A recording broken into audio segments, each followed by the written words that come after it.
Socialist Hungary had problems. Rebuilding after the war would have been tough enough, but the communists, with their ambitious agenda, made it 10 times worse. Kecskemét, a sleepy market town in the middle of the agricultural heartland, wasn't spared of Marxist social engineering. I grew up in this dystopian place that looked very bleak.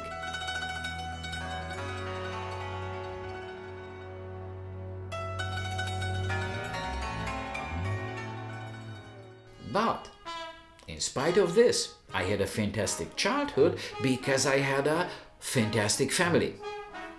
The communists were pretty good at destroying things, but we proved quite resilient.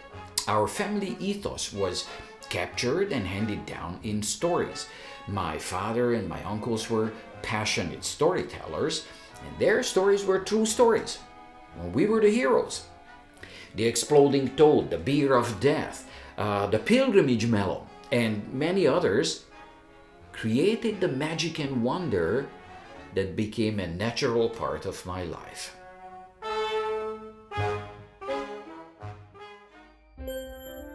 My parents understood that the purpose of their parenting was to create a proper little human who stands proudly on his own.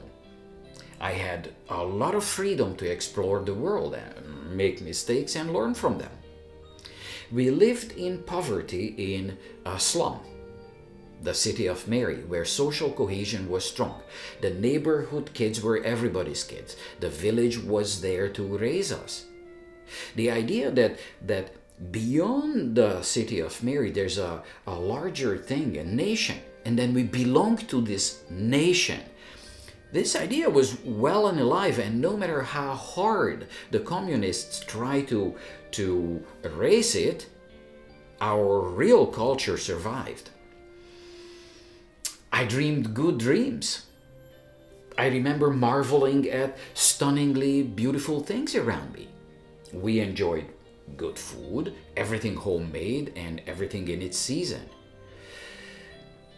I remember the tango accordion and serenading my most beautiful cousin who happened to live in Lenin City, a new district of Kecskemét.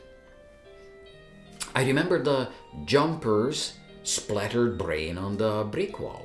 I remember the village idiot, the Rooster King. I can come up with thousands of super close-ups, sharp images, vivid sensory details, sounds, smells, and tastes. This was my rich growing medium. Never mind the dystopia around us. People hung on to their humanity and did the exact opposite of what the communists forced on us. My family and the good people of the city of Mary didn't want me to turn into a socialist person type. And they succeeded. If I weren't a Hungarian, I would want to be a Hungarian.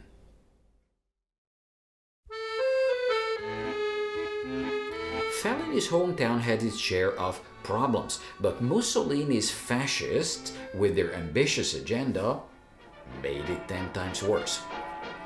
Rimini, a sleepy beach town on the Adriatic, wasn't spared of fascist social engineering. Provincial pace, suffocating limitations, and lack of opportunity fueled Fellini's ambition to move on, leave everything behind, and start a new life in Rome.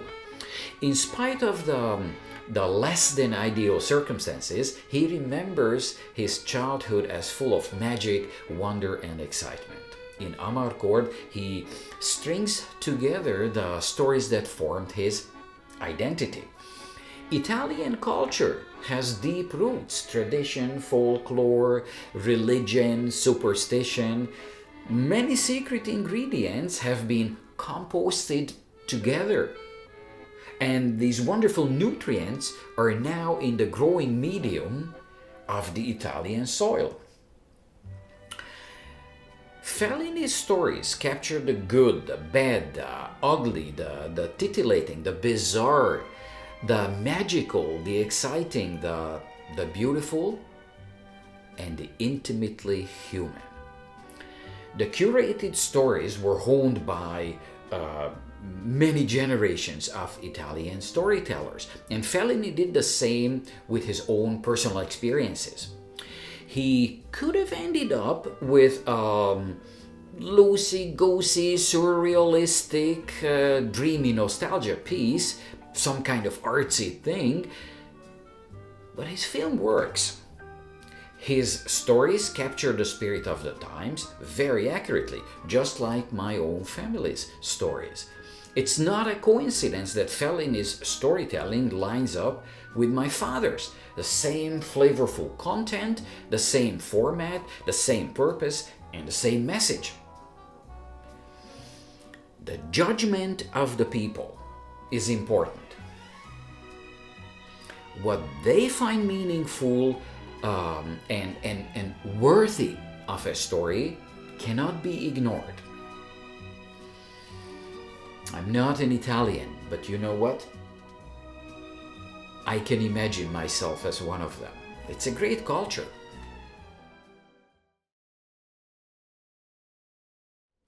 South America always had image problems. The bad news that kept coming out of its various troubled countries wasn't, shall we say, wasn't the best advertisement.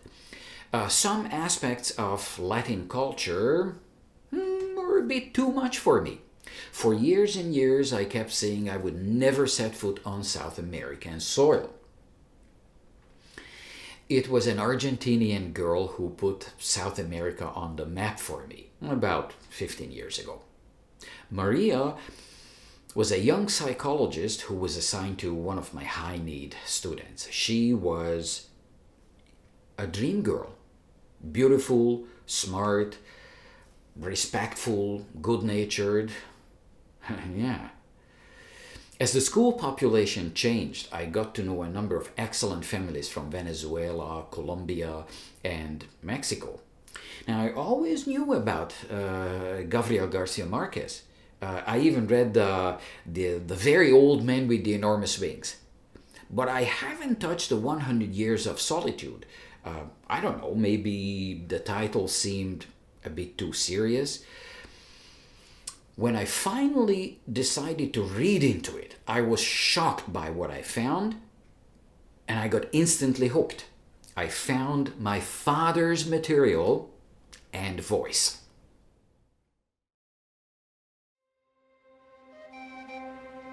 Colombia also had its share of problems. Life in the jungle is not easy to begin with, but corruption, civil war, and bad banana companies make it 10 times worse. The novel's frontier town Macondo is not immune to the insanities of the outside world that encroach on this once utopian place and ruin it. Now, in spite of this, 7 generations of Buendias have a rich, growing medium for a fulfilling human life. The Netflix series gets this and captures it in visually stunning scenes. The novel is densely packed with events. It's a concentrate that could be diluted into dozens of independent novels. The surprises come fast and furious. Every twist and turn seems extreme.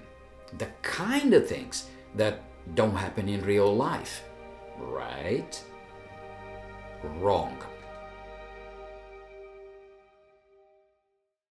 We love to pretend that in our own families we are on top of things. And mostly we're not.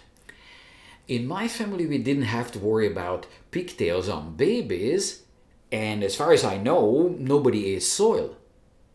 But the turbulent love life of my folks is legendary. My grandma was Ursula, and Uncle Michael had Jose Arcadio's curiosity. Back then, Cousin Leslie partied like Second Aureliano. My mom had a little bit of a Fernanda in her, and her sister was an Amaranta. None of us needed to face the firing squad, but Uncle Lotzi was murdered by Soviet soldiers. We don't know the exact circumstances of my grandpa's tragic death. My other grandma was notorious for her bossy nature, and my wife's family had interesting characters, including the MiG pilot who catapulted into the ground. We generated our own drama, and the most unlikely characters floated in and out of our lives. Insane things happened.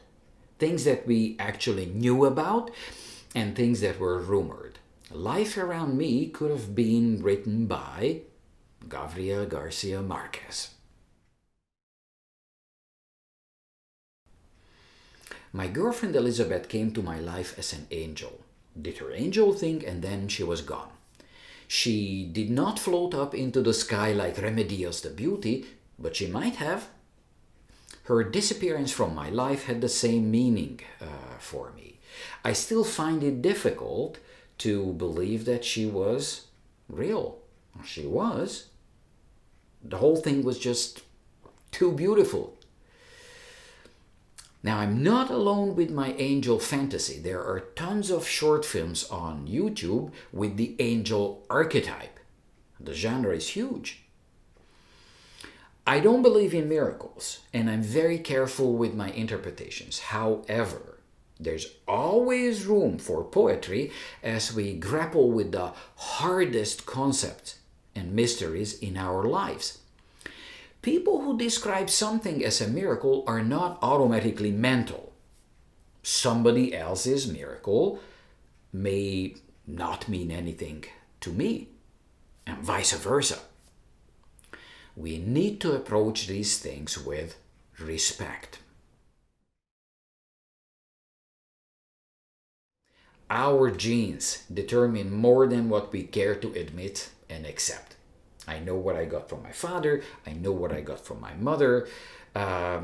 It's my job now to be a good manager of my inheritance and allow the good genes to come to play. And the bad genes? Well, a semblance of control over inherited weaknesses would be a good thing. But it's not easy. Bad genes tend to be stubborn. Like in Macondo, life presents the same challenges over and over. Slight differences in time and place don't seem to matter too much. Our nature is a much more important factor. Many people just follow their impulses and repeat their parents' and grandparents' mistakes. When I look at the lives of 5 generations of people in my family, it is easy to see the patterns. Gabriel Garcia Marquez is right.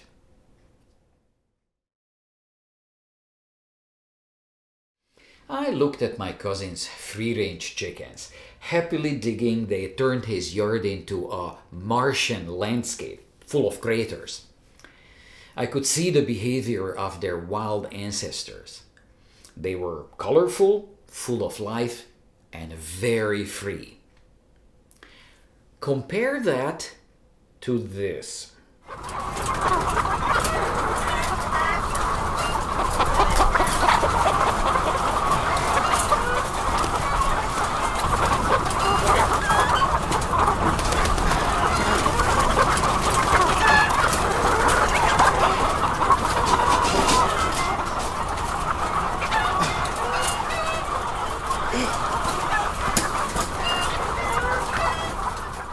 Few private students. They live in a safe but sterile environment, never go outside to play, eat unrecognizable prepackaged food, and have a lot of quality time with their screens. They're like a different species. The rich, fertile, growing medium is not there. The free-range freedom is not there. The village to raise them is not there. My childhood, Fellini's childhood, or the childhood of any Buendia is not relatable to them. If I showed them the dinner scene from Amarcord, the explosion of human conflict, they wouldn't know what to do with it. At best, they would see it as a strange, exaggerated caricature, not real. Matta! Matta! Divento matta! Mamma, io vi ammasso. Sì, domani. Vi ammasso tutti! Sì. No! No! Io vi metto la stricnina nella minestra! Ecco cosa faccio io una volta o l'altra! Anzi, m'ammasso prima io! Ecco. Adesso! Bravo. Mosè! E invece m'ammazzo prima io!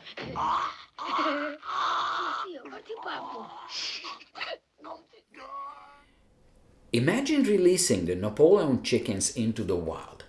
Urban Gen Alpha kids would be at a loss if they had to live in the wilderness outside of their cages. Progress fetishist parents of Gen Alpha kids might say that it's not a problem because their kids don't have to survive out there. We don't live in the jungle, they would say. We have a better, safer, more advanced life now. This is the utopia these parents envision. It's these delusional parents who put their kids in cages. If Marquez is right, and I think he is, life will correct this line of thinking. Life challenges people, people do people things, and find themselves in their own macondo.